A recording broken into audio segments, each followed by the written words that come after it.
જેનો ડર હતો અને જેના કારણે ચિંતા હતી તે હવે થઈ ગઈ દૂર અને ગુજરાતના માથે એક નવું વાવાઝોડાનું જોખમ સર્જાયું છે। અરબી સમુદ્રમાં જ્યાં સર્જાઈ રહેલી સિસ્ટમ ગુજરાત માટે જોખમી નહીં અને એટલે જ વાવાઝોડું આવવા અંગે જે આશંકાઓ વ્યક્ત કરવામાં આવી હતી તે ગુજરાતમાં આવવાની નથી। હાલમાં દરિયામાં લો પ્રેશર સિસ્ટમ સર્જાઈ છે અને આ વેલમાર્ક લો પ્રેશરને કારણે મહારાષ્ટ્ર અને કોંકણમાં ત્યાં વરસાદ થશે। આ સિસ્ટમ આગામી 24 કલાકમાં ડિપ્રેશનમાં બદલાય તેવી શક્યતા અને દરિયામાં જે આખી સિસ્ટમ બની તે ગુજરાત માટે જોખમી નથી। સિમ્પલ 100ની એક જ વાત, ટૂંકો અને ટચ। ગુજરાત પર આ વાવાઝોડું ત્રાટકવાનું નથી, તેની અસર વર્તાશે। આવનારા 48 કલાકમાં વરસાદ થશે પણ સીધું તે હિટ નથી કરવાનું। આપણે એ સેટેલાઇટ ફોરકાસ્ટ પણ બતાવી રહ્યા છે।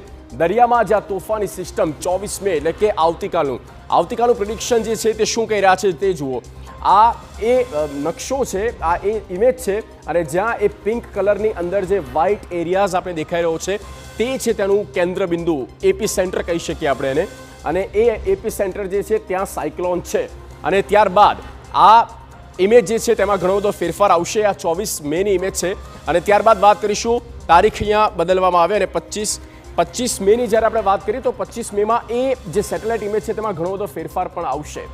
એટલે કે એ સાયક્લોન જે છે તે આગળ વધશે અને પૂર્વ તરફ ફંટાઈ ગયું છે। આ એક મોટી વાત છે કે પૂર્વ તરફ તે ફંટાઈ ગયું છે એટલે સીધી રીતે તે ગુજરાતમાં હિટ નથી કરવાનું પણ તેના કારણે, તેના પ્રભાવના કારણે ભારે વરસાદ આવશે।